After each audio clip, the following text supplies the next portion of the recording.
या जब सारा कश्मीर यहाँ जल रहा था तब उन्होंने इंसानियत, जमहूरियत और कश्मीरियत का नारा दिया। इन्हीं चीज़ों को हम याद करके आज हमने उनको श्रद्धांजलि दी। ही नहीं है सिग्नेचर कैंपेनिंग का। फिर वो धोखा था जो वो कह रहे थे कि हमने रेजोल्यूशन असेंबली में पास किया। फिर वो क्या था?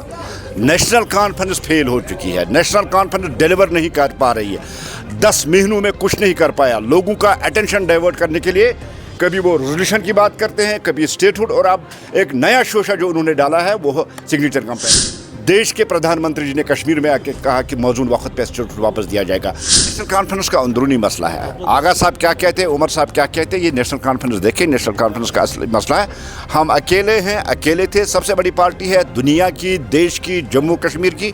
हमें किसी की ज़रूरत नहीं है, हम अकेले वाहिद सब पे बात। प्यारी वाजपेयी जी अमर रहे, भारतीय जनता पार्टी जिंदाबाद। आज हम देख रहे हैं कि कश्मीर से कन्याकुमारी तक जो सड़क हम 4 लेन का जो कंसेप्ट है ये भी वाजपेयी जी का था कि कश्मीरियों को बाहर रहने की जगह नहीं मिल रही थी। तब उन्होंने एक नारा इंसानियत, जमहूरियत और कश्मीरियत का नारा।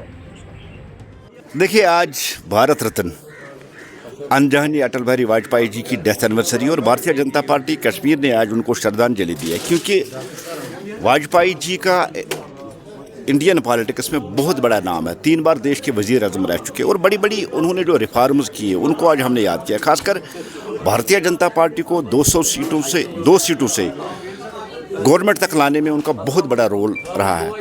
जो उनकी ऑर्गेनाइजेशन स्किल्स थी उनको याद किया, और एक खासकर उनकी जो इमेज थी एक सॉफ्ट लीडर के से इमेज है, और उनकी कुछ कही हुई बातें जो आज भी याद आती है, जैसे हम दोस्त बदल सकते हैं पड़ोसी नहीं। या जब सारा कश्मीर यहाँ जल रहा था तब उन्होंने इंसानियत, जमहूरियत और कश्मीरियत का नारा दिया। इन्हीं चीज़ों को हम याद करके आज हमने उनको श्रद्धांजलि दी। बात ही नहीं है सिग्नेचर कैंपेनिंग का। फिर वो धोखा था जो वो कह रहे थे कि हमने रेजोल्यूशन असेंबली में पास किया। फिर वो क्या था? नेशनल कॉन्फ्रेंस फेल हो चुकी है, नेशनल कॉन्फ्रेंस डिलीवर नहीं कर पा रही है, 10 महीनों में कुछ नहीं कर पाया। लोगों का अटेंशन डाइवर्ट करने के लिए कभी वो रेजोल्यूशन की बात करते हैं, कभी स्टेटहुड, और अब एक नया शोशा जो उन्होंने डाला है वो सिग्नेचर कैंपेनिंग। जब हम देखें तो कानूनी हैसियत से सिग्नेचर कैंपेनिंग की कोई अहमियत ही नहीं है।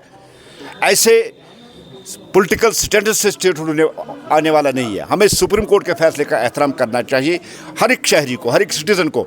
और सबसे बड़ी बात है, एक बार नहीं 3 बार देश के प्रधानमंत्री जी ने कश्मीर में आके कहा कि मौजूद वक्त पे स्टेटहुड वापस दिया जाएगा।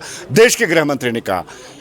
कांग्रेस और नेशनल कॉन्फ्रेंस के दरमियान क्रेडिट लेने की जो दौड़ लगी है, इसलिए कांग्रेस कोई कदम उठाई थी, नेशनल कॉन्फ्रेंस उससे आगे दौड़कर अनाउंसमेंट करता है। ये अनाउंसमेंट की दौड़ है और ये क्रेडिट लेने की दौड़ है। ऐसी चीज़ों से स्टेट वापस नहीं आ सकता। नेशनल कॉन्फ्रेंस का अंदरूनी मसला है। आगा साहब क्या कहते हैं, उमर साहब क्या कहते हैं, ये नेशनल कॉन्फ्रेंस देखें। नेशनल कॉन्फ्रेंस का असली मसला है हम अकेले हैं, अकेले थे। सबसे बड़ी पार्टी है दुनिया की, देश की, जम्मू कश्मीर की।